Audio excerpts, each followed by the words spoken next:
All right, hello, my friends, and welcome back to another episode of the Health Detective Podcast by Functional Diagnostic Nutrition. My name is Evan Transu, aka Detective Ev, and I will be your host for today's show, our first ever in-person professional podcast studio recording with none other than Mollie Eastman. This is episode number 460 of the Health Detective Podcast. So this is the beautiful part about living in Austin. We got this amazing virtual setup now, if you listen regularly, and we're able to do studios like this. I won't tell you guys where I live, but I will say this was only about half a mile from where I live, so you guys are going to be getting a lot more in-person stuff. Mollie Eastman, welcome to the show. Well, thank you so much for having me. I'm excited to be the guinea pig, and yet 400-something episodes. That's amazing. Yeah, well, and we've done them all virtually. I've done those little interviews you do at a conference where you have the crappy mic. Yeah. I've done that with Amy Horniman. Oh, sure. So I've done that with her, but that was not the best quality. This is cool, and I'm excited to get to talk to you again. You were on, I'd love to figure this out afterwards. This has to be episode high 100s or low 200s, so this is full circle. Yes, this is full circle. Yes. No, very excited. So we already got to chat a lot off air, so we'll jump right into this today. Even though you got to share this part the last time we were on, I'd still like to ask you the same question just to get us started here. Because what I found is there is no one in our space that gets into this randomly. Like no one wakes up one day and says, I cannot wait to be a sleep consultant. Yeah. This is my whole brand. I know. For me, I can't wait to be a functional diagnostic nutrition practitioner one day. No 5-year-old says that. No, How the heck did you get into being this kind of sleep guru? I know. Oh man, yeah, that's very generous. If I could go back into a time machine of about a decade ago when I went through my own period of insomnia while traveling internationally, my husband and I talk about this a lot, that time machine me would just be in complete disbelief that this is my life. And so I am wildly grateful for it. And yet at the time, I was really struggling to see any silver lining as far as what could positively come out of that period of time. And yet that's become yet another one of my messages for people that might be struggling with their sleep right now, especially if they're dealing with insomnia, difficulty falling asleep or staying asleep. Sometimes it can feel very scary, lonely, like you're stuck, like something's wrong, all of those things. And it turns out one of the things I've seen is that we can reframe it into this opportunity where it's really a gift, where you, right? Like it really does allow you to start to unpack what's not working in your life. And that's really what had happened for me back then. I was a serial entrepreneur in Manhattan, burning the candle at both ends, had read Tim Ferriss along the way and decided that I was going to be kind of this digital nomad. So my husband and I, we'd been together 14 years. So the beginning of our relationship, we put everything in storage, got a one-way ticket. However, super stressed to the max. And so when we started this even more unpredictability with travel, anyone who's traveled kind of more long-term, it can really put a highlight or spotlight on things that are not working. And so I went through this period of insomnia and it completely changed the course of my life. And so it actually had me fly back to the United States to figure out this sleep thing. I come from a family with a lot of mental health issues and heavy pharmaceutical use. So when I went to multiple doctors and left with multiple different types of sleeping pills, it was a real fear of one, oh, is this it? Like, is this my path? Am I stuck like this? But also a concern of what else am I supposed to do with this problem? And is this how most people are met with this issue? So the fire was really lit for me to figure this out so I wasn't stuck like this. That was my big fear. And when going down the rabbit hole, the things that I discovered not only got me back to sleeping, baseline, but actually got me to totally transform how I was running my life. I know our last podcast spoke about some of the behavioral pieces that really changed with that. I was a hardcore night owl, justified and righteous about that, and would say I get my best work done in the wee hours of the morning and all these things. And now have a totally different lifestyle where I'm like a morning bird, if you will, or any of those analogies or sayings or avatars. And yet at the same time, what I uncovered from this world of chronobiology, the science of time and how time affects our biology, quantum biology, circadian rhythm entrainment, all of these things so fundamentally shifted how I set up my life, but also shifted how my experience of my life as well. So once I started kind of having workability here, I couldn't stop talking about it. So basically, organically started these kind of small groups around sleep and sleep optimization. And then what kind of got created was Sleep as a Skill. So today we have over, I don't know, 300 episodes on our podcast. We have a top podcast, newsletter that's been running every Monday for 7 years. We have online courses, and really work with high stakes poker players, especially to transform their sleep. And so I say all that not just to say all that, but because truly I couldn't have predicted that would have gone that way. And so for anyone that might be listening, I really want to encourage this idea that if sleep isn't working quite as well, maybe not as dramatically as I'm sharing, but just even, not as great as you might have like it to be or what have you, that there's something really available as we unpack this. Yes. I know that this is not the main point because we're talking about sleep, but I am so distracted by the fact that now that when we interviewed before, I didn't realize at what stage of life you guys were in. Yes. And we were talking about smart people off air, Mollie and I. And I'm realizing you and your husband definitely fall in that category. You're very humble. But I don't know. When you add this up, because I know when your birthdays were, so I won't say how old they are. Yes, but yes.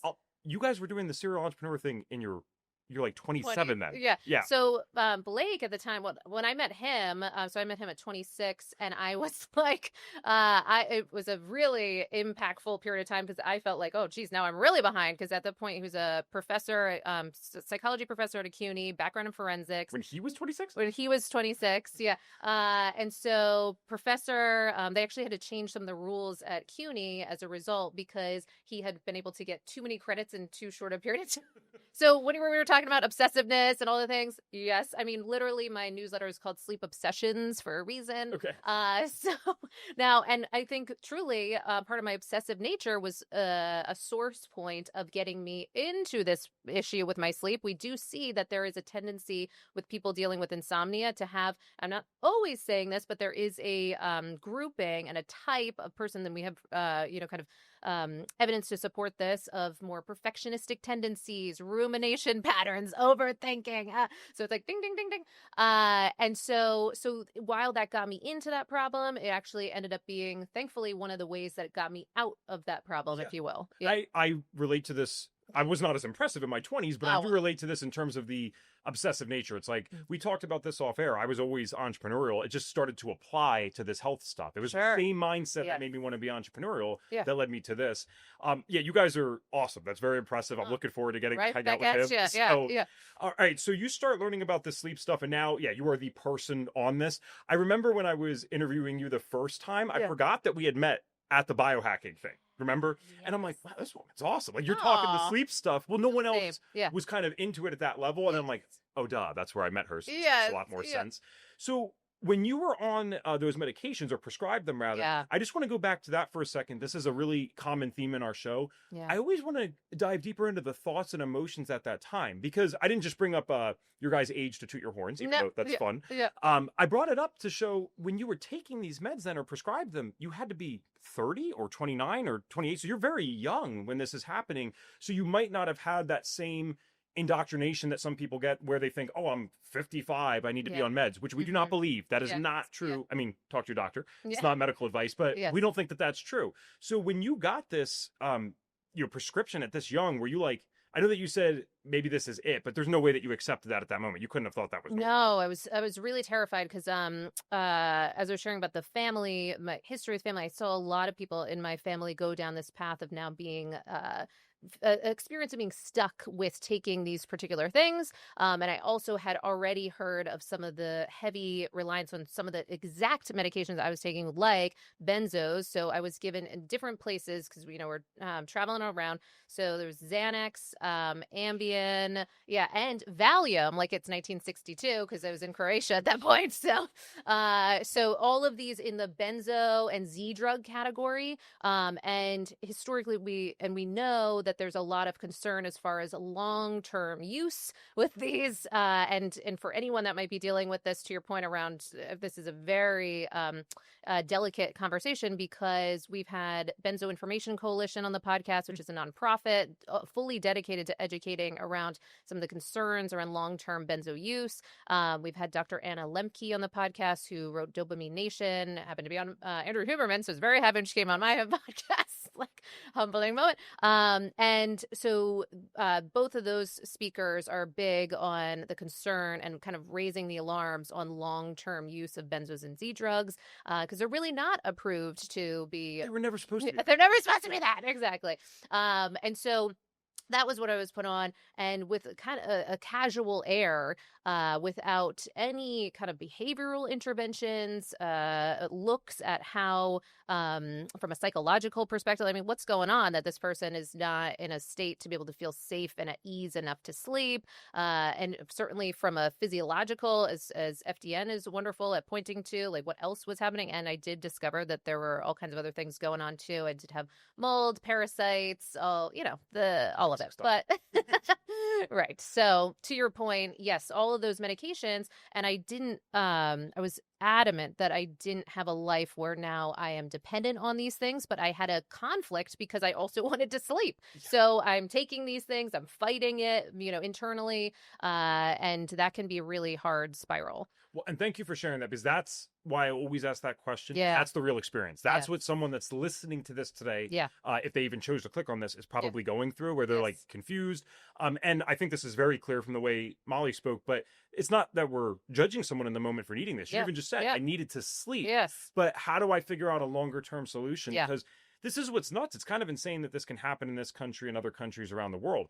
There is no one that makes the argument that I know of that benzodiazepines, for example, were ever intended to be used long term. Yeah. And yet that is not how they are used in practice today when you see them, how they're prescribed. Yeah. If someone's afraid of flying, for example, they'll prescribe that pretty easily. Yes. That might be a short-term example. Sure. But you get people, I won't mention names, but in my own family, in my own circle, who have now been on this for multiple years.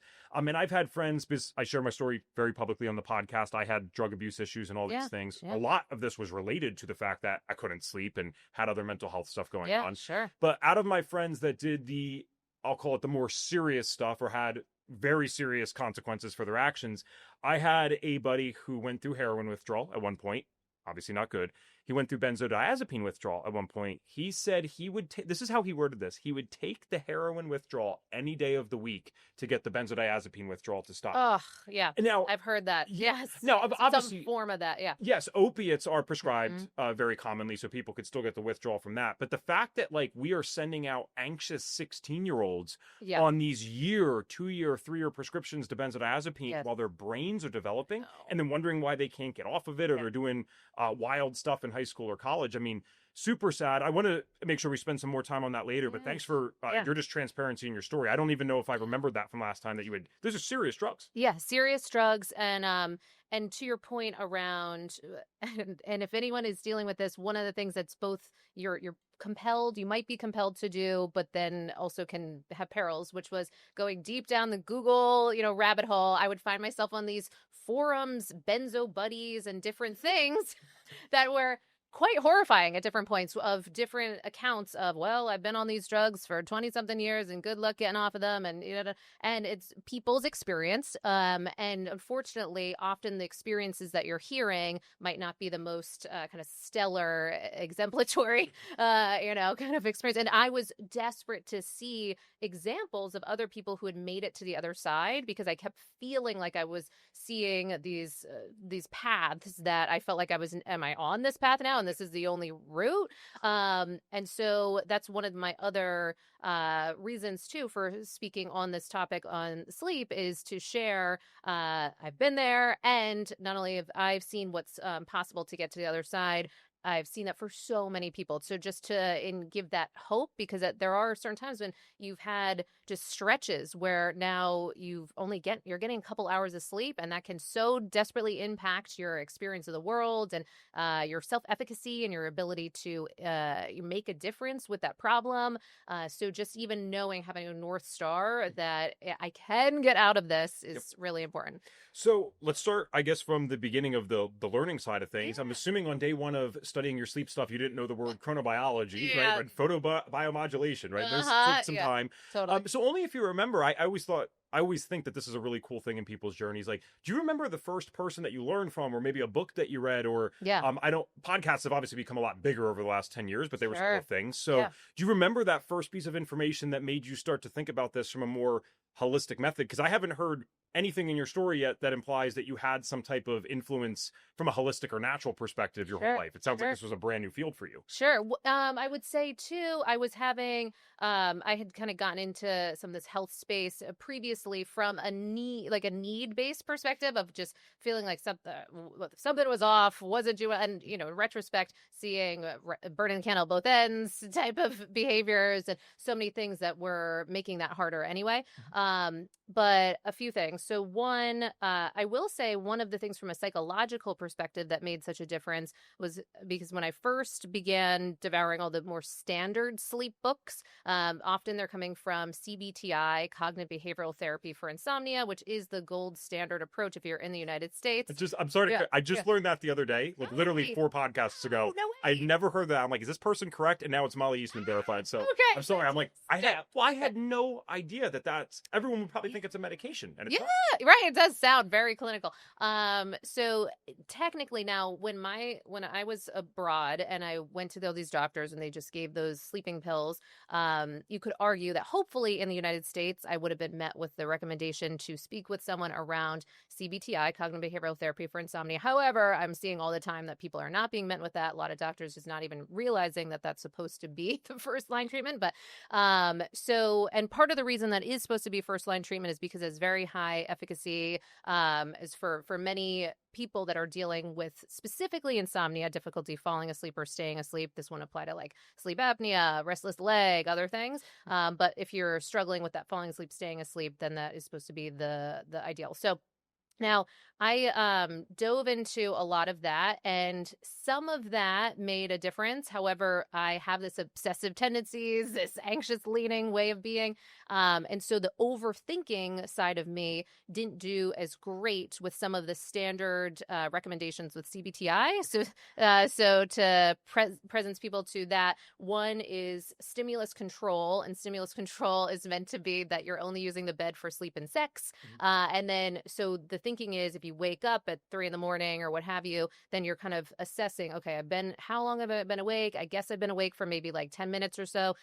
I'm not feeling like I'm going to fall asleep. So let me get up and out of bed. So you get up and out of bed, go into another room. Then you're supposed to do something relaxing for an extended period of time until you're sleepy again, and then you try it again. Now, for me, that was so goal focused and like, well, I just want to sleep, and then I'm not sleepy, and then I don't want to be out and folding laundry at 3 a.m. Instead, so then I'm assessing myself, am I sleepy? And then that would be hypervigilance, and now I'm more awake, and the whole thing. So for me, this would just be this endless. Now I'm going back into the room, not sleeping yet. Whereas, so that's, and not to conflate or just take people away from looking into CBT-I because that can be really great. However, for me, something that was a nice blend or complement was, to your point around resources, this book called The Sleep Book by Dr. Guy Meadows, who is more speaking to ACT. So it's short for acceptance commitment therapy for insomnia. And it's really more around the acceptance of these times in life where we might be all amped up and, not I'm sure that was sleeping. easy for you. I know. How do I learn acceptance? So, teach me acceptance, letting go, what? And so that really did take something. It really was a weak muscle to build.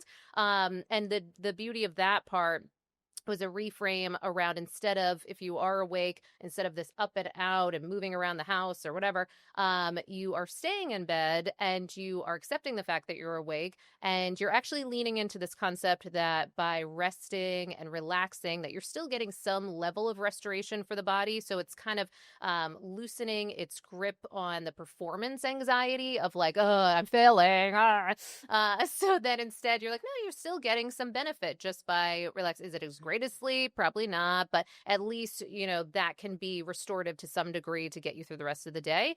And so some of those psychological shifts gave enough to be able to kind of be more at ease to hear some of the other components that then we might get into around, chronobiology and all these other things. And I will say too that this world of light dark, this world of getting more sunlight by day, darkness by night was something that has been talked about for so long in the world of sleep, but it began to have more and more underpinnings in recent years. And so that has been a fascinating journey. And of course, I think we spoke about Dr. Jack Kruse making a big impact. And, there's might be strong feelings depending on Another fun name. We won't mention the first name you mentioned off air, but that's another fun name. Exactly. And, and a level of gratitude for, part of the reason I'm here in Austin is because I moved from a northern latitude location to an area that has more sunlight. And so all that to say that there was a circuitous route, a lot of different thinkers and thought leaders along the way, but a real blend of both that psychological aspect of things, because more and more, I do believe that so much of our outlook is playing such a tremendous role on our well-being. I think even more in recent years, am I starting to get that message? And even seeing that post-COVID and this kind of doom and gloom and loneliness and isolation and how much those things so drastically impact our well-being, I am getting much more clear, at least from my perspective, that is a very important foundation. And then we can layer in a lot of the other conversations. I'm only laughing because I'm working on it. Okay, yes. Well, and the more that you talk, yes. Guys, Mollie and I we don't actually see each other that often. It's like at conferences maybe once a year, every 2 years. But now you live here. Right. But no, getting to interview every single time that this happens, I'm like, oh, this is why we like Mollie. Yes. Right back at you. Yeah, this is unfortunately painfully relatable. When I first got into optimizing my sleep, because I had already done all the lab stuff, right? I started with FDN. Yeah. And so I'd done the lab stuff, did the supplements. FDN was phenomenal for getting healthier. I got like 80% better. Oh, amazing. And to be fair, they did actually tell me very clearly in the training, go to bed at 10, wake up at 6. I couldn't figure out a way to do that for myself because Mollie and I talk on 2x, so that's what's happening here. I promise it's even faster in here. We just can't get the muscles to work to make sure you talk that fast. So I wanted to stay up till 3 a.m. studying these things and do all this stuff. There was just so much energy. It was ridiculous. And it was actually Dr. Jack Kruse, so shout out to him. Yes. He was the first person I learned about blue light blocking glasses from. And I thought I would move here and people would know what this is because I see you wearing them on Instagram. Yes. No, they don't know what it is. We have people constantly staring at us in our elevator every single day. Yes. So we're getting there, but certainly we've made progress from when I first put them on 8 years ago or 9 years ago, wherever it's been. It's a little more accepted. You see it on very mainstream things sometimes. I mean, obviously big podcasts talk about it. But the reason that I was laughing is because when you talked about that hypervigilant personality, perfectionism, all that stuff. Yes. So sleep is all about routines. When I first got into this, I was miserable to be around, like, because I had roommates. I go to bed at 9, no exceptions, on Saturdays, on Fridays. Shut up. I don't care if you're coming in at 2 a.m. This is when I go to bed. And I'll never forget my friend James. I don't think he'll listen to this health podcast, but shout out to James Adams on YouTube. He's got over 100,000 subscribers for a movie. He does movie reviews. He's a great director and a videographer. Wow. But it is hard to make him mad. Okay. Only seen him mad once. And it's when we were at a retreat all together, and everyone else, there's 19 or 20 people total, 19 outside of me. They're staying up till 4 a.m. because it's a retreat with young people, having fun and talking about life, whatever. 9 p.m., Ev's in the back of the Airbnb. I got my, sleep mask on, all this stuff, and he comes in and turns on the lights, and I'm like, bro, can you turn off the lights? I was a little testy myself. Yes. And he's like, Ev, people are up, they're hanging out. I don't know what to tell you. And I'm like, okay. Because, when there's people that don't get mad off and actually get pissed, you're like, right. And they're like, okay, yes. It's even worse. Totally. Sure, James. Sounds good. So yes, I get this because it became so routine that there was so much stress when I couldn't do that. Yes. Oh my gosh, I don't have my blue light blockers on when it's sunset. Wow. I don't go to bed at 9 p.m. And it's one thing to accept this because you even said yourself, you're learning this. This is not something, at least I haven't found, for it to be overnight. It might take the rest of my life for me to get this to where I want to get it. But there is a certain point where you have to have this real conversation with yourself where, for people like us, maybe not everyone, but for people like us, the stress around this is probably killing me more than missing my routine. Yes. I moved to Austin. Before, I wouldn't even think about getting into a place that would have high EMFs. It's a city. Yeah. I'm like, Evan, so far, as the evidence that you have, stress around you being in the EMF is killing me faster than being around the EMF. And I'm not saying that, Mollie and I are not saying that's good or that staying up till 2 a.m. is smart, but to be that neurotic about it going off schedule one time a week or one time a month, I personally am now with the belief that that's worse. I don't know if you fully resonate with that or just a little bit, but 100%. I have been, and it's in recent years, it's been compounding of my how resolute I am on exactly what you just said. So I have a couple things. One, because I will see that, and I absolutely don't want to misconstrue, because I feel like some of the ways that I have languaged some of this, I could see that it landing over the years for people of like, oh, okay, I need to have my blue blockers and the light, blah, blah, blah. So I do want to be more and more responsible for how can we create an environment where largely we have things that mimic how nature works. And then it's all just kind of set up. And so for most of the time, in our predominant environment, the lights go down, it gets cool, it's all the things happen in a predictable, reliable way. The body likes that. Our internal clocks and virtually every cell and organ in our body, trillions of clocks, don't necessarily love circadian chaos. So, and that's absolutely because I was on one side of the spectrum. I was all about circadian chaos when I got into this mess. And yet, so the beauty, and it's how great I felt on the other side, because I never experienced that level of cohesion with nature. yes. So you can have a connected, maybe a too tight of a grip on keeping that in your life. Now, I think part of the mastering, we always see this too, almost like that Dunning-Kruger effect, when you start moving into this knowledge of something. And the way you're kind of languaging it too can potentially harm other people at times, Yes. with the way that we might be saying it.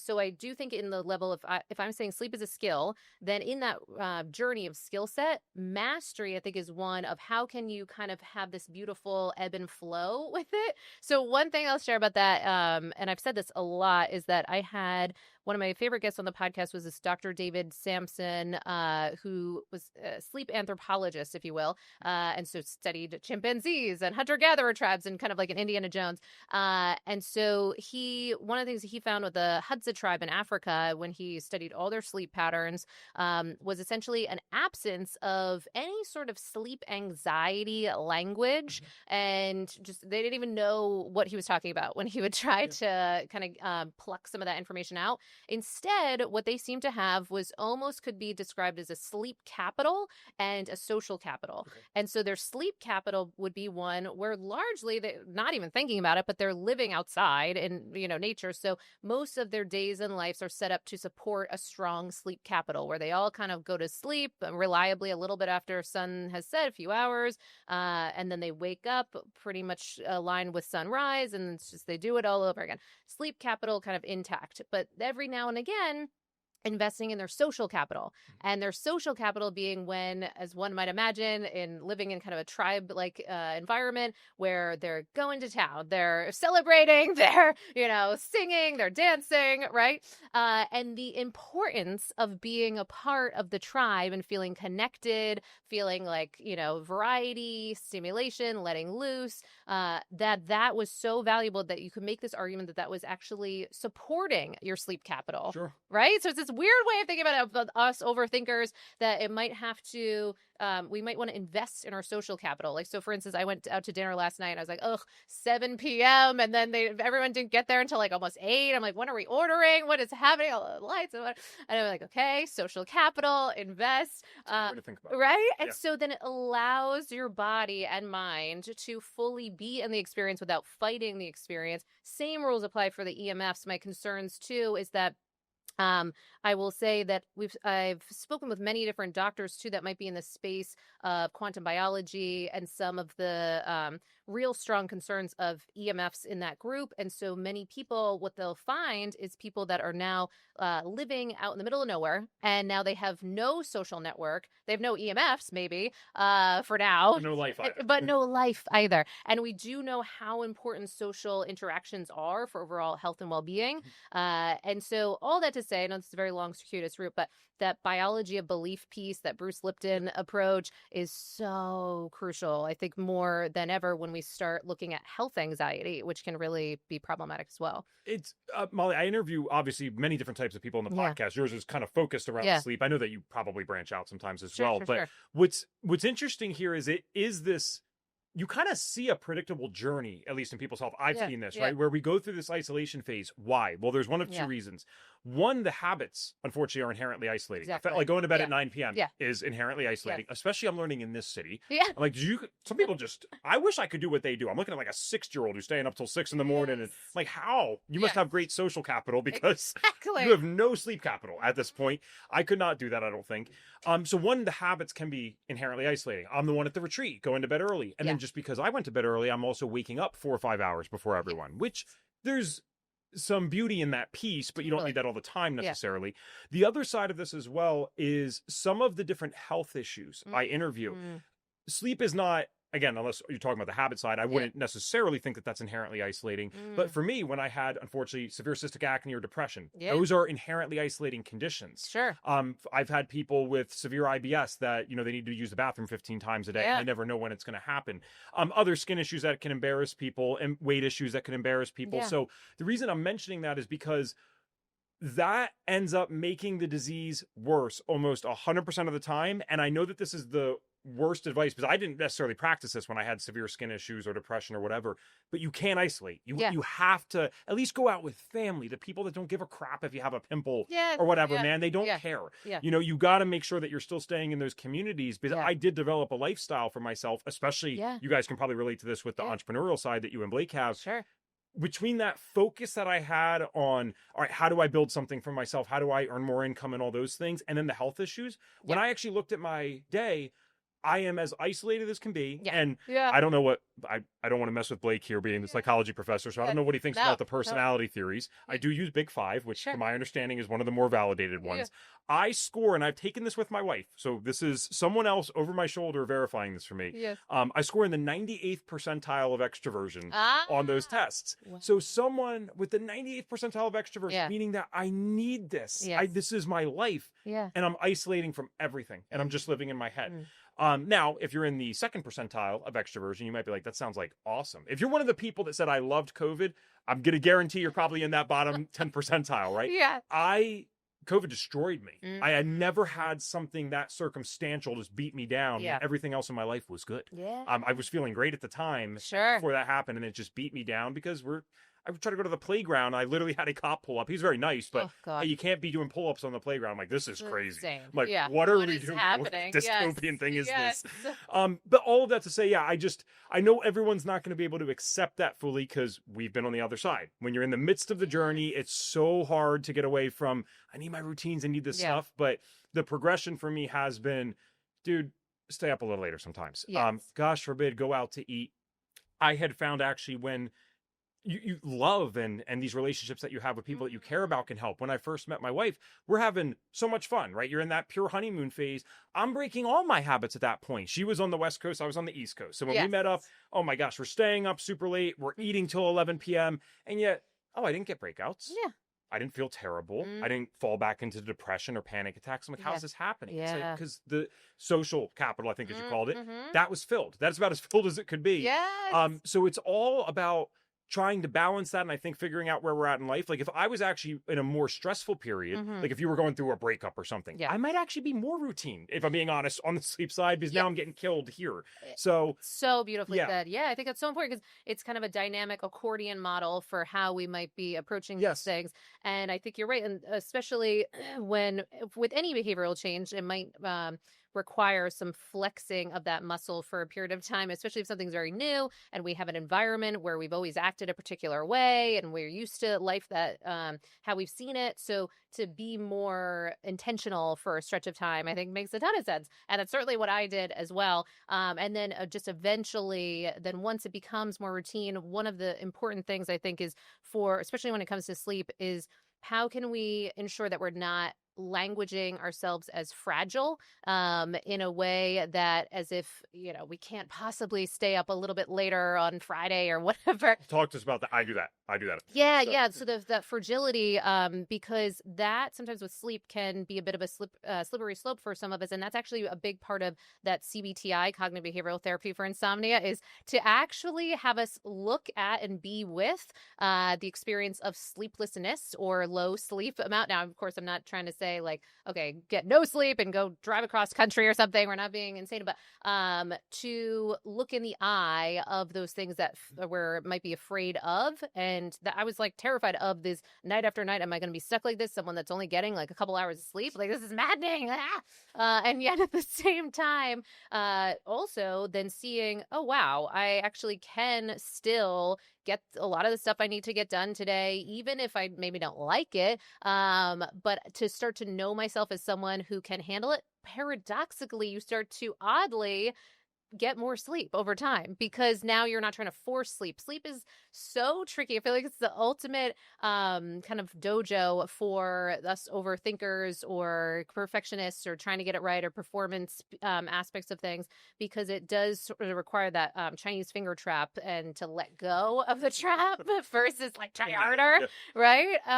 And so I think that is very important, because if we get too reliant on, well, our scores say this, and the metrics and the this and the that, then we might not have room for what's available when we kind of deviate a bit more and learn that we are able to handle these stretches of time that might have a little bit of variability. Like travel is innately going to bring about all kinds of differences in how you normally sleep. And to know and almost to be okay with that can free us up to know that's just part of the journey, that we are resilient and we can handle that. I need to work on that part. Thank you for talking about that, because for me, I'm doing this in different areas. That's where I'm like, oh, this conversation is so timely. I didn't think we were going to get here. Yeah. But I think it's going to be timely for a lot of people. I think this space, because I don't think it's just us. I think this space has been popular just long enough that now we're also seeing other people that they're like us. They've been on this journey for, you hear it all the time, just about 10 years, right? Because that's when it's becoming cooler. Of course, we need millions more people to be on top of this, but there is a group of us that has been in this just for about a decade. When the podcasts are coming out, the authors are getting more popular. And you start to realize at some point, I don't need to live with these same crazy rules that I once had to apply at my sickest. I do think there was a time and place where it made sense for me to be more strict. That's like, I think you used the accordion analogy for that. That was great.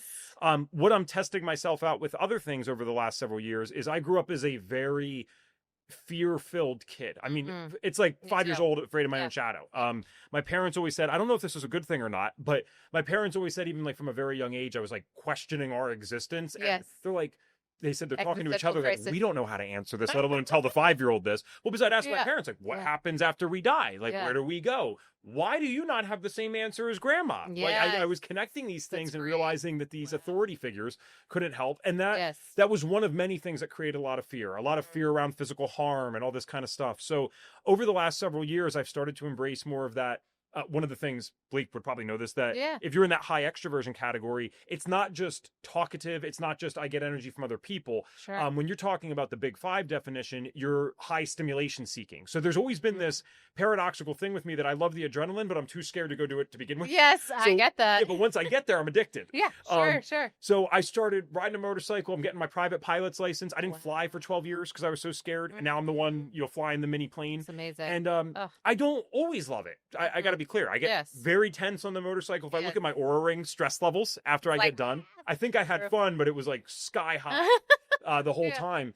And again, for someone listening, they may be like, I don't need to go do that stuff. That's fine. This is for me. It's about putting yourself in those situations, to your point, even about the sleep thing, like starting to acknowledge that it happens, letting go, the Chinese finger trap. And for me, that's the ultimate form of letting go, because when I'm on like the motorcycle or on the plane, for example, I could think, oh my gosh, something could happen there. The plane engine could fail. It's like, bro, I don't live in a bubble. You're like, I'm smart, thinking of all these things. It's not even that. It's thank you, but it's not. I don't know if it's that. It's that I'm already in a world where I took an Uber here. You took an Uber here. Something could have happened there. I'm walking in the city or taking those that scooter is the most dangerous thing I do on a daily basis. Those Lime scooters. I'm like, this is a war zone out there when I'm driving that. And so it's an acceptance that my idea of control is an illusion anyway. It doesn't mean I'm going to go out and do something reckless. I'm not going 180 on the motorcycle. Mine doesn't even do that. But I'm putting myself in positions where I'm still having some fun and enjoying that extroverted, high adrenaline seeking nature with the understanding that I was never in control. I wasn't in control when I was Totally. first born. I'm not in control at 30. Yes. I'm never going to be. Yeah. So I might as well enjoy my life a little bit instead of living purely in fear. And I do think this is a conceptually similar thing to what we're talking about with the fragility side. Yes. And I thank you for calling it that, because just even as a man, I don't want to, I'm like, fragility? Yeah. What the heck's she talking about? Yes, So now I'm just going to fight that. Oh, okay, great. So I appreciate you, Mollie. Yes. Let's get in, just for the sake of time, if you don't Sure, mind, I want to get sure. into some of the amazing tips that you have, because you've Yeah. learned so many things. One of the issues in this space, as brilliant as it is Mm-hmm. that we have individuals, and I'm not going to call her out, but she listened to all 400 something podcast episodes in a 3-month period before signing up for FDN. No way. Which, shout out to you. Amazing. We appreciate you. Max value. But Poker players yes, say. Yeah. overload of Yeah. information. Yeah. So Almost a stress response. I want them to go listen to your podcast. I always say these are like the new TV shows. You have a favorite, but you still watch multiple. So please go Yeah. listen to Mollie's as well. Thanks. But if they binged all of them, I think one of the issues they might walk away with, if they're not careful, is they have all these things to do. So Yeah. let's focus on, you've been doing this for a decade now. Yeah. You know the stuff. You're training these people. Yeah. You're helping poker professionals sometimes Yeah. that do not have great sleep. What are some of the main things that you're like, I don't want to negotiate on this. This is what I do more often than not. Yes, I love that. So beautifully said. So one, we have 2 anchor habits that we have people always begin with, pretty much no matter where there's, what is happening with their sleep. And I will say that just about everything we've talked about today is really supportive for that insomnia. And I have to underscore that because insomnia would treat very differently than if someone is not dealing with both difficulty falling asleep, staying asleep more. They're just not prioritizing sleep. They haven't done a sleep test, and it appears that they might have one of the over 100 sleep-wake disorders that are out there.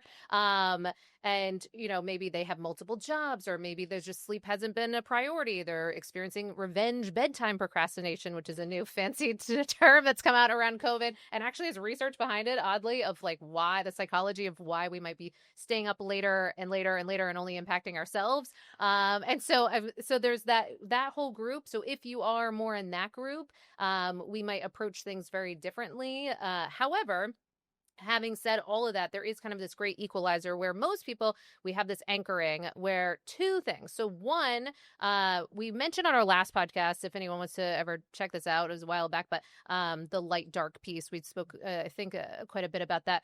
And so light dark, ensuring that you're having these brighter days and darker nights. And I think you've probably done a lot of conversation on this podcast around what that Yes, can I'm look the main like. person You're who the has, main so I person. need to hear it Perfect. Okay. So just to kind of, bring that into what that could look like, it hinges on our other anchor, which is so boring and people hate it, but it's waking up at consistent time 7 days a week. And now, of course, there's going to be seasonality to that if we are anchoring that around our sunrise time, which it can certainly changes throughout the course of the year. But largely, for stretches of time, you're waking up at around the same time, and we're trying to almost wake up and fall out of bed and outside, if you will, so that you're like very quickly, instead of the kind of languishing in bed or doing other things inside, we're really training ourselves to get up and out. And so that up and outness, and without sunglasses, hats, all of these different things, so that we're getting that bright light in our eyes and on our skin. One app that I often have people get nowadays has been the My Circadian app. Okay. I gotta get it. Yes. Okay, great. I forget. Yes, totally. So the My Circadian app, Sarah Kleiner is behind that one. And what's great about that is that wherever you might be, you can geotag you where you are, and then it will show you what time sunrise is, but also UVA rise, what time UVB is, but then a little bit of education on why that matters, why that's going to be impactful. But then additionally, you can play a little bit of a game. You only need to do this for a couple days, truly, for the most part. But you're playing a bit of a lux detective game. And so it can measure the lux in your environment. Because we have more lux in light in here, we might have a little bit higher than the average indoor environment. But typically, it's usually sub 1,000 lux, if not sub 500 lux, or what have you, an average given, say your indoor office, or where you might be spending a lot of your time. So you're just getting an assessment of how much lux is in that space. Can we impact that? But then just really to get it in our bones, we go outside and measure the lux outside, even just the difference of if you're right next to a window and how dramatically just walking through and opening the door and going out and just we can go up to, especially where we are in Austin, well over 100,000 lux at certain times. Right? It makes sense, but yeah. Right, which crazy difference in the amount of lux that we might be exposed to. And of course, seasonally, there's differences and what have you. But even in the morning, we can certainly get into the thousands when we get outside. This all changes dramatically throughout the course of the day. So this is where you can start to learn a bit of this physics of light, not for fun, but because it really will help the body unequivocally know what time it is and what to be doing when. And we're trying to play with two key hormones, cortisol and melatonin, and having a strong kind of cortisol pulse in the morning. So say if you, just for example, you wake up every day at 7 a.m. So you're waking up at 7 a.m. and then you start to develop this strong cortisol pulse, ideally not too high, like a Goldilocks effect, not too stressed out, but not too flatlining either. But that healthy kind of internal coffee or what have you. And so you have that. And part of that is influenced by the presence of that sunlight in your eyes and on your skin. But you can also do other wake promoting activities too. And that can get into some other, to be fancy, Zeitgebers or time cues or time givers to the body. So those first two anchors, we want everyone to start there with that light dark. But of course, you can't have the light without the total darkness in the evening. So that same lux game that you're playing with the app, then in the night, you're looking at what is the lux in your environment. And so we're looking to start to have it kind of titrate down from, say, like double digits to ideally single digits, because a candle is like 7 lux or so. So we're trying to get that very markedly low in the evening. And then once you get a sense of what it is, and once you've maybe changed around a couple light bulbs, and it really shouldn't take too much efforting, then it's set, and then you don't have to think about it. And then it's just really great. And then, if you were watching TV or something, maybe you do put on the blue blockers, or you have a little distance between yourself and whatever screen you're using. But then it's handled. So that's the first step. Now, just to preview to some other ones for people to be aware of. Then we get into temperature timing. We get into meal timing and meal type. Get into exercise timing and type. Thought timing, which is fascinating. The idea that thoughts exist on a circadian rhythm. We have evidence around that. Haven't even added this one in to get neurotic about. So right. Just to add to it. Thinking about my thoughts. Yeah, I know. It's so fascinating. If anyone is curious about that, we did a podcast with the people behind the Mind After Midnight study. And the Mind After Midnight study is fascinating, where they found these kind of clear changes in the types of thoughts that we tend to have in the wee hours of the morning.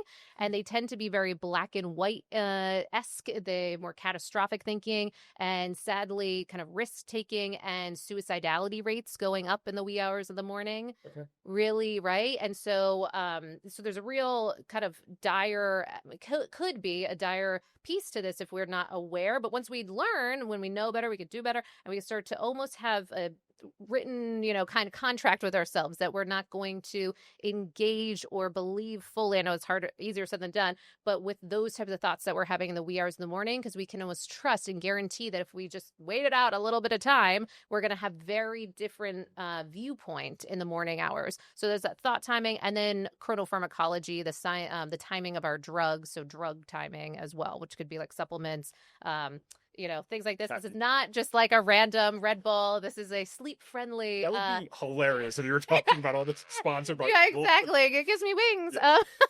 This is a sleep-friendly caffeine alternative. So, there's lots of things that we can delve into, but those are other ones. That's awesome. I have to ask about the wearables in a second, because I was looking at your hand and I'm like, very different, I don't right? see any Oura ring. And I will admit, mine's actually dead. I threw this on because I'm like, I don't want Mollie to see me without it. I'm like, I'm a step behind. You got a watch on. Yeah. So is this your preferred wearable now? This is very weird. This is because I am in the process of writing a book. And so I am now doing everything like opposite world. So you would wear an Oura still? So normally, but I'm doing for the book, I'm taking a whole stretch of time of like no ridiculous metrics and wearable. I mean, I've been tracking for years and years. Even before Oura, I was using the Zeo, if anyone remembers that. That's like a million years ago. And Zeo, they went out of business. They were like too ahead of their time. This was like a Dave Asprey favorite thing. So I had been into Dave Asprey too back in when you were talking about other resources and thought leaders back in like 2012 or something. And lots of different opinions of all these people that I might be mentioning, but all of them from a perspective of empowering us to see what could be underneath the hood, if you will, for our biology and how that could impact our psychology. So for the wearables, this is the first stretch of time that I'm taking of really not tracking consistently, and that's been really fascinating too, because I do want to be able to speak to that, because I do see that there are certain times and certain people that whatever might be going on in their lives, it might make sense for them to not be tracking for a stretch.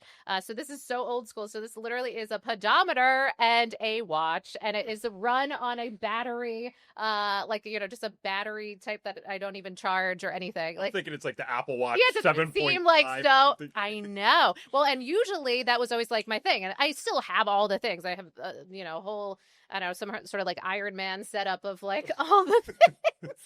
But it's actually been a really interesting experiment to see, because I do see some of the component of like that nocebo effect that can kind of be present when you might be waking up and you see scores that you don't necessarily love, and how you could act accordingly. So how we can kind of create something new with that. Well, one, just so you guys know, she didn't even mention, I read it on the podcast, doesn't even mention that she's writing a book until right now. Oh. Is this anything that they can pre-order, or is it too early? Yes, too early, because of course I've got to overthink it 900 times and keep just shifting my philosophy on life and, have an existential crisis. But so once I work through that, then yes, but it's exciting. So we have a book agent that we're working with, and then deciding, different directions. All right, well, please let us know when it's out. We'd love to Thank shout that out. We always love shouting out anyone in the functional space that's doing or taking the time to write books. It's a lot of effort. There's a ton that goes into that. So then let me reword this. If you could only choose one wearable right now, people don't want to be Iron Man. Yeah. Oh, no, that's fine. People don't want to be Iron Man necessarily. What is the one that you would choose in 2025? Yes. Okay. 2025, I'm still a loyal Oura Ring person now, so great that you have your you're not working Oura Ring. I get that totally. So I say that because as far as sleep is concerned, it does just tend to do a pretty good job at the moment of giving us some nuance around how you're sleeping from a consumer grade tracker. Of course, it's not diagnostic and all the things, but just as far as the breadth of information that we can glean, we can get a pretty good picture. Now, my next favorite one would be Whoop right now. One of the things I like about Oura Ring is they still are trying to make it easier for airplane mode too, so that it's not as tricky as some of them when you try to not have EMF exposure. Sometimes it can kind of mess things up a little bit. So the fact that you can do that seems to put a lot of people's mind at ease with that. And what I like is that you can absolutely, versus kind of fooling ourselves with certain actions. So for instance, the clearest one is alcohol. When people will drink, and with certain wearables, it might look as if like, oh, well, I slept a lot and, kind of passed out almost. And so, yay, this is actually not that bad. Whereas something like an Oura Ring, if you pluck through the data, then you can see just how clearly some of those behaviors are impacting at least our nervous system. So our HRV, heart rate variability, our heart rate, our respiratory rate, body temperature. And then certainly if we are dealing with any sort of sleep apnea, upper air resistance syndrome, how all of those can get flared up with something like that, versus just kind of flat metrics of are you asleep or are you awake? Those can be more under the hood there. So I always wonder like kind of how valid these things are, because I'm sure they're going to get better and better. I have found, though, I want to give them credit where it's due. And I would suppose that any wearable, if you wear it long enough, even if the data wasn't originally perfect, it becomes kind of perfect for you, or almost perfect for you. Because I will say this, and I don't know if this is just me, I can pretty much perfectly predict my readiness scores and sleep scores. And I've only been using this for 2 years. I can wake up and subjectively, based on how I feel, I'm like, oh, this is what I got. Yeah. And is it right to the dot? No, but it's actually super impressive. Like, I'll know. Let's put it this way. If I was in the 70s, I know that 100%. If I'm in the 90s, I know that 100%. Yes.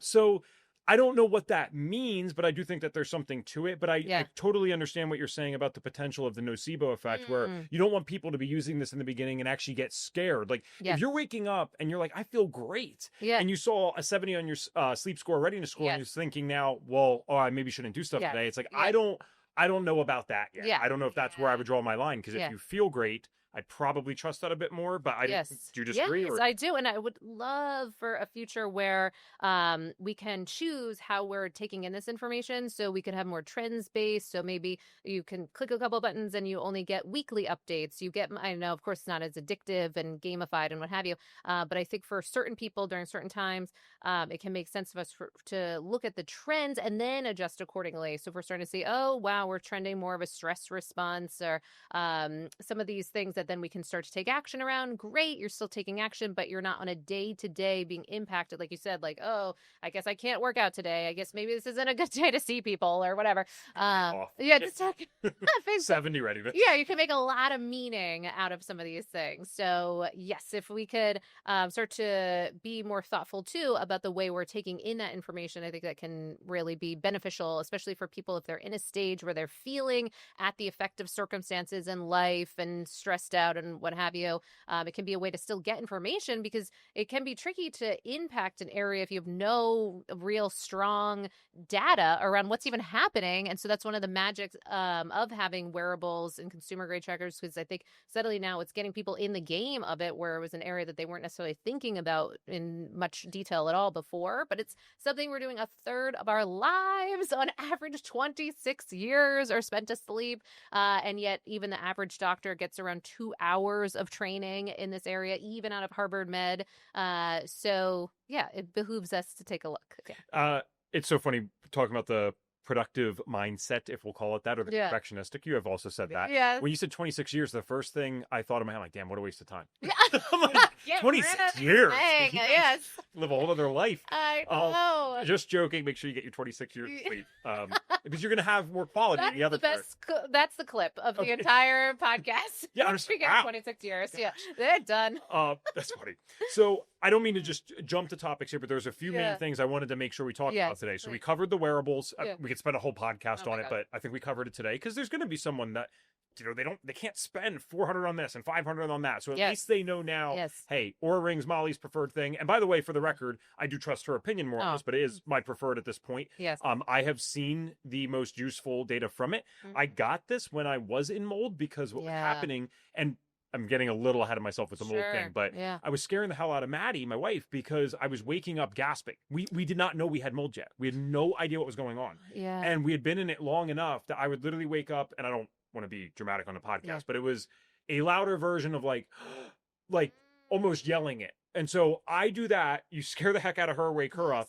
And the whole reason it was happening is because my nose was so congested that it was literally like I couldn't breathe, at least out of my nose. Yes. I'd have to go take a shower, whatever. And the whole reason I'm saying this is because I got the Oura Ring because I wanted it to track the breathing disturbances, which supposedly it can do. Yeah. For me, I'm not saying that you should trust this as much as you should trust whatever test they do for like the sleep apnea thing. Yes. That did catch the breathing disturbances that I had in mold, and it went away immediately when we moved out. Literally the first day when we moved out, those breathing disturbances went away. So, but I'm thinking, how many people could it catch that for with sleep apnea? Mm-hmm. Now, again, that's not diagnostic, but if it gives you that clue, and maybe, no judgment, maybe you're 100 pounds overweight. Now you have another thing that's a risk factor. Now you go to the doctor because you saw this on there. I'm like, this is probably the best $400 I've ever spent on my health, other than $200 on prescription blue light blocking glasses. Those are pretty nice for me. I'm not going to lie. I love that. Those are some of my tops too. Yeah, absolutely. So, the next thing I wanted to move to is substances. Mm-hmm. You brought up alcohol already, and you said how some people think, well, it knocks me out, so I'm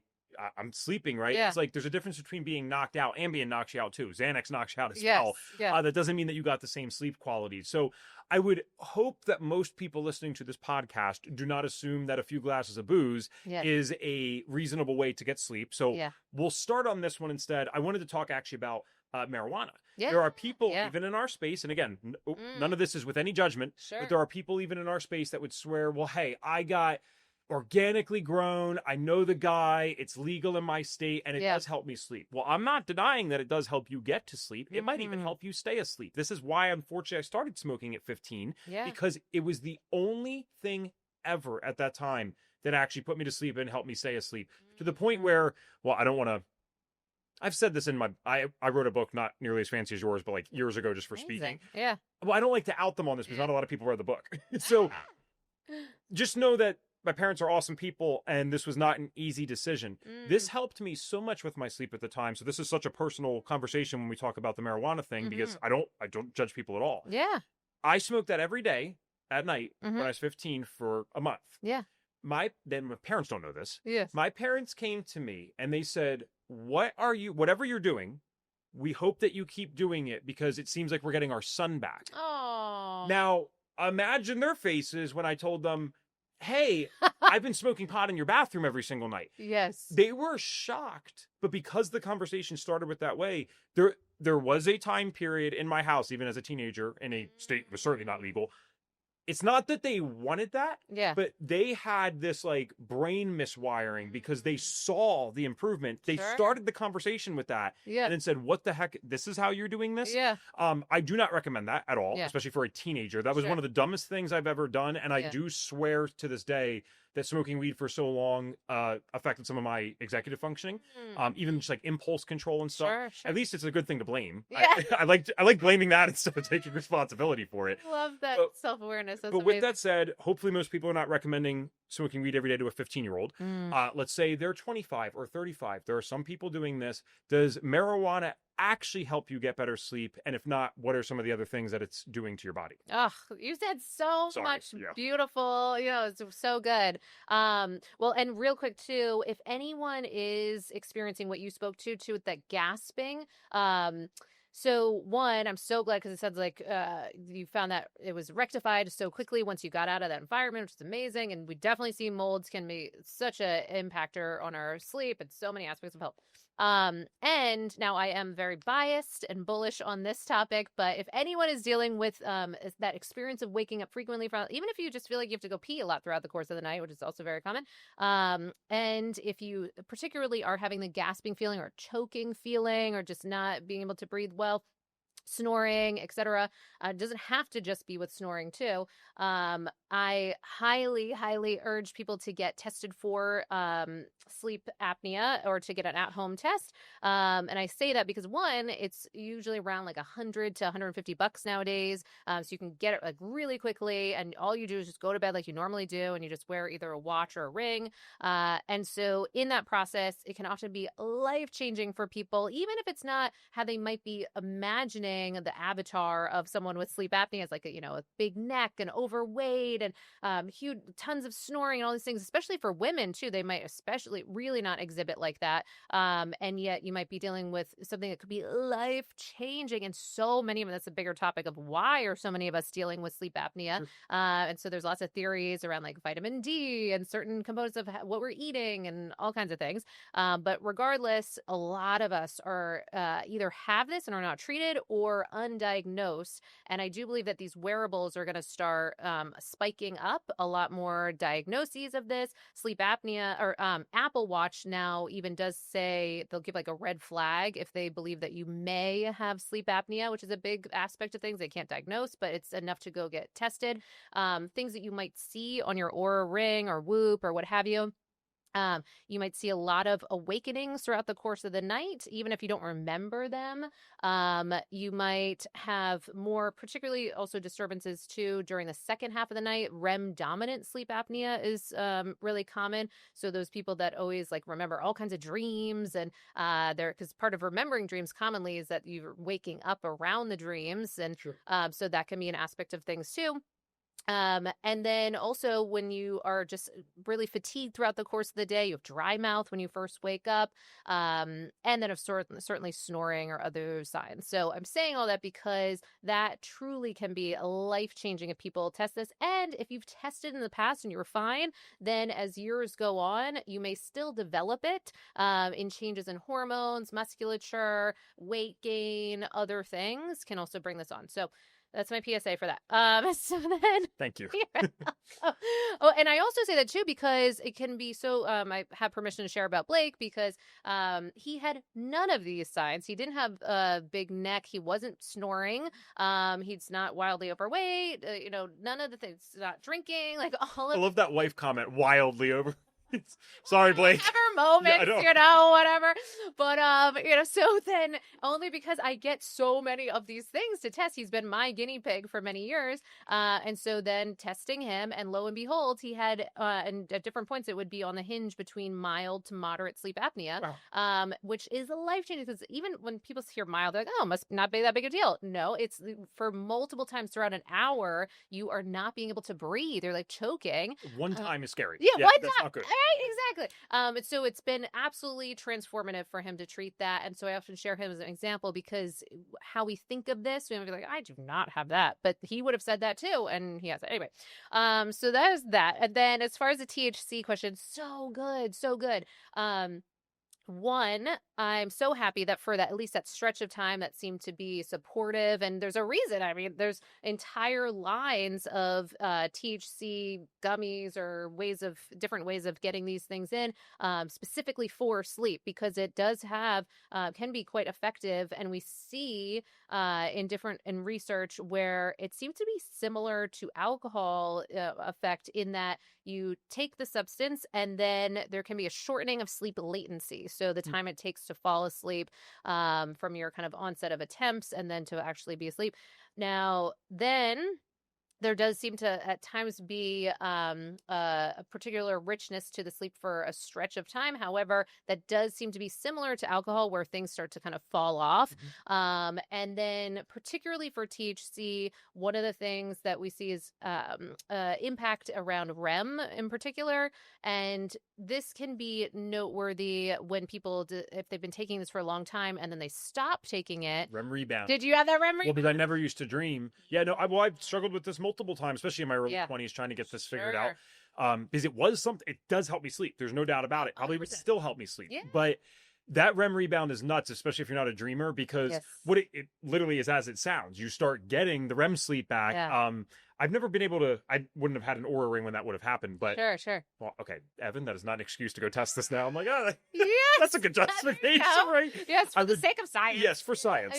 I'm sure the Oura ring would go through the roof with the REM sleep if it's tracking it properly, because I mean, I go from a person who rarely remembers a dream to I could tell you this whole journey that I just went on. It feels like an eternity in there. Kind of weird, actually. And people get scared, actually. For some people, especially that they might have things underneath it all, PTSD or other things that play in, that maybe that was part of the source point of why they were taking this, to kind of deal with some of that. And so then when that gets kind of brought up, and that REM rebound can be really problematic, if people aren't aware that that might be coming, they might think that this is like their new reality. So then they run back to the THC. And so just the more knowledge is power piece, when we know that, and know that the body tends to go after what it's been kind of denied of. And so it will greedily get that type of sleep, but then it will start titrating down, and then you'll have normalcy again. So for people to know that, that can be helpful. But that piece around it, you can often see that it makes sense of if you're struggling with sleep and you're not being able to fall asleep or stay asleep, and then you take something that is helping with the falling asleep part, and for many people might be helping with that staying asleep part, and even the longevity of sleep, so they might be sleeping longer than maybe they normally would. All those seem at first glance to really be supportive. Now, some of the things that we might see in wearables that could indicate some other aspects of health that are impacted. One, HRV, we might see going down a bit with that sustained and consecutive use. Respiratory rate might, for some people, be going up more. Heart rate going up more. And so the awareness of the fact that while there might be aspects of using that, especially if we're dealing with pain, because that might be a great alternative as far as some other more heavy-duty pain medications, that for sleep, unfortunately, most of the evidence does seem to support that CBD or CBN seems to be more promising as routes to take for maybe the anxiety, or what is that dulling to have that effectiveness. And so I think that would be where we would be excited to look more additional research that could we even then at times maybe have a higher ratio where we have CBD, CBN, and a certain component of THC if we are looking for that extra supportive boost, but not being reliant, because we do start to see reliance for them. And that's true. I'm sorry. I'm going to make everyone mad here. I'm not speaking on behalf of Molly. I'm not speaking on behalf at the end. Sure. No kids should be smoking weed. It was a terrible idea. Yeah. And just because someone might argue and say, well, Ev, your parents said how much better you look. Yeah. That was for a month. Yeah. And then 2 months comes in, not as promising. And then 3 months comes in, well, I still want to do this. Yeah. My sleep is crap now in a different way. Yes, I can fall asleep, and yes, I can stay asleep. But I have the exact same problems that I had before. Now new ones are developing. Yeah. I'm not actually, well, it depends on how you define gateway drug. I was going to say I'm not a believer in the theory necessarily that just drinking alcohol or smoking weed makes you do other drugs. Yeah.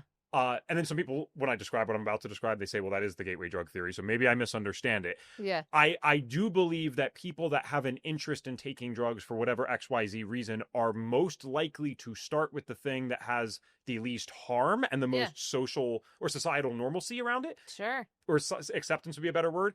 That's probably, like, it's not normal in high school to start with a Xanax, right? But I started with weed, and then now I'm already connected to those people who could get me Xanax, and then it became Xanax, right? So if that's the gateway drug theory, and I'm stupid, sorry, and yes, I believe in the gateway drug theory, I don't think it made me do that. I think it was just too scary to do the other one, but now I'm already in that world, and okay, cool, we'll try this too. Sure. So that's the problem. Yeah, it might work for a little bit, and I actually probably would support it for certain people in a season, even if they were like traveling and they said, all right, I'm going to do this for a week while I'm at a conference. Maybe that's not the best time. Just at night, just to stay on that new thing. I could probably support that, honestly. But that longer term stuff, it's killer. And although it would be insulting to compare this to the physical dependency that comes with something like an opiate or benzodiazepine, as you already mentioned, nothing in that ballpark. To say that this does not have some form of withdrawal, I am living proof that is not true. Every single time, not only would I get that REM rebound, I would get, I'm using my own words, not clinical terms, an insomnia rebound. Sure. You want to talk about no sleep, try smoking weed every day for a year and then stopping. It is awful for the first 5 days to 7 days. Appetite definitely gets affected. Mood definitely gets affected for me. Now, these things have never lasted longer than 5 to 7 days. So if some people are like, dude, that's nothing, that's fine. But some people say that there's no effects. There's no withdrawal. There's no dependency. I do not buy that. My anecdotal experience has been the exact same any single time I had done that. Yes. So with that said, though, I wanted to ask, does THC then actually have unique sleep benefits? Because you even just said if you need that extra boost, maybe a certain dose of THC would be useful. Yeah. I had tried in the past, I haven't recently, maybe there's better stuff now, but the CBD, CBG, I think is another one. And the other things, none of those have ever helped me fall asleep. So does THC actually have a property to it that does that? Yes, it does seem to have that property of that sleep latency effect. So the shortening of that. So just that ability to fall asleep with more ease. And so that in and of itself can be such a blessing for so many people that are laying awake for so long. So that can be really helpful. Now at the same time, what we're trying to get up under is what are we covering up that we're having such struggle with the ability to fall asleep or stay asleep. And so to your point, like maybe a case by case basis, or I mean, I've seen for people that maybe before some big flight or something and they only have a certain amount of time for sleep and they're stressed about it, or certain kind of more acute situations, then it might make sense to be able to just the ability to have that count onableness of that falling asleep. For some cases that might work, but for the long-term use, it's like, why are we having such struggles for that ability to fall asleep, stay asleep? But that's what we're trying to get under. Whereas the CBD, CBN seem to be helpful for that lowering of anxiety. Won't have quite the big like sledgehammer effect that a lot of THC might have, but it does seem to have that supportive nature of that ability to fall asleep. So in the long term is I would say across the, believe it or not, there's like a sleep community. Everyone's like, there is a sleep community. I didn't even know this was a thing. But there's kind of this academic kind of sleep community and clinical sleep community.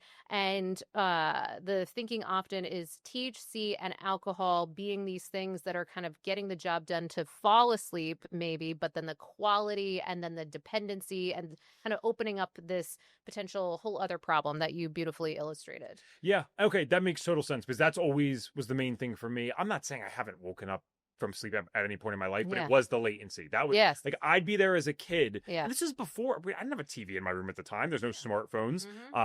It's weird getting that old where you're like, I know. Imagine explaining to a 17-year-old you don't have a smartphone. I know, bizarre. That sucks. Yeah. So I was just sitting there with my thoughts. And this Yeah. is actually kind of, to me, I'm like, wow, like how many people would really benefit from the cognitive behavioral therapy? Because when we talk about does THC actually have some direct effect on the latency side of things, I'm like, well, what was happening to me when I did that? I'm thinking about it. It's like, okay, instead of racing thoughts, it's not that weed can cause racing thoughts for some people. We've all been there. Yeah, You've smoked before. totally. You had that incident. Yes. That for some people, that's the last time they Yes, smoked. exactly. Some of us don't learn. Yeah. And so what was really happening if I wasn't anxious, I guess, it's like, it's not that I wasn't having a lot of thoughts. It's just that they're not on the worries of it's on anything. It's like, Yes. I wonder, what this food would be like if I combine these two things together. It's so random. Uh-huh. And then you just kind of fall asleep, Yeah. which if I look at my life now, unless I'm under a period of high stress, that's kind of what my thoughts are before bed. I'm not thinking about any particular thing. It might just be some weird, I talked to Molly today. Oh, I went to Whole Foods. I did this. Like, you know what I mean? It just, Exactly. and then all of a sudden you're asleep. So yeah, not trying to upset anyone, but there's better solutions. Molly listed off quite a few. And with that said, I mean, I'd love to talk to her for 2 hours, and I don't think we'd have any problem doing that. Yes. But basically, I look at this as 2 hours, because with the speed with which we talk, I know. Yes. you guys got 2 podcasts for sure. So that's always a true thing with us when we get together. So here's how I want to kind of summarize all this and wrap this up. I'd like for people to know where they can find you and specifically what you offer, because today the only thing we got to talk about. Oh, yeah. Wait, she works with poker players. Does she do anything outside of that? Yes. I can, if I will. All right. I will, if I can. Yes. Shout out your amazing affiliate links. This sounds like hilarious. Like, everyone just always plugs their stuff. I have never seen someone, though, that has a better affiliate portal. Maddie and I bought some stuff when we actually moved down here. No, well, because she has...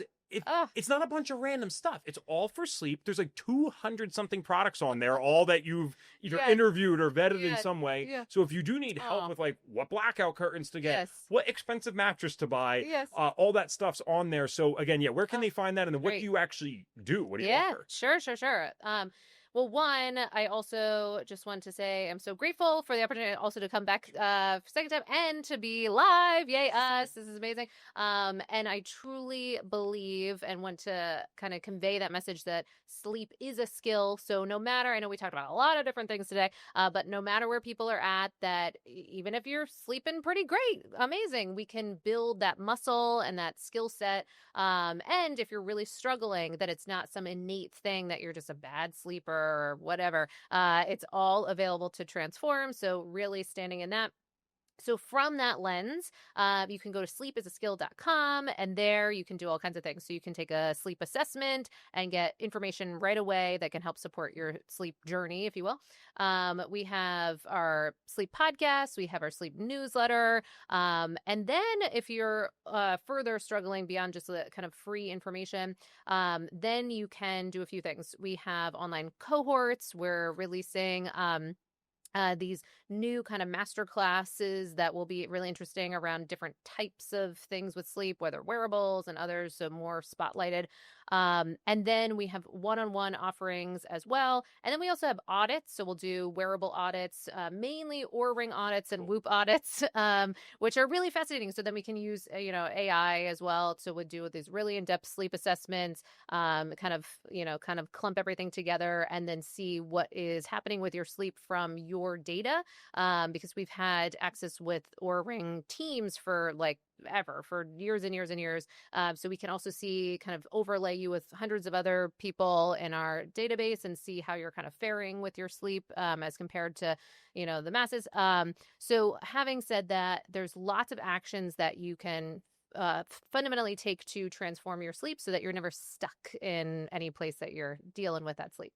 Awesome. Yeah. Mollie Eastman, thank you so much for coming on. Oh, thank you for having me. If you guys ever want to learn more about FDN, we have a bunch of cool free stuff as well. You just go to fdntraining.com/resources. And please, I say this with every guest, make sure you at least follow them. You don't have to buy anything to support them. If you believe in what she's sharing and the information getting out to people, a simple follow on Instagram means the world to her and costs you nothing. And you get some really cool information. You also will get the tagline that I constantly say to you. I'm Mollie Eastman, founder of Sleep is a Skill, here to help you get the best sleep of your life. That is going to be embedded in your brain. So thank you again for coming on. You're the best. Thank you. I so appreciate it.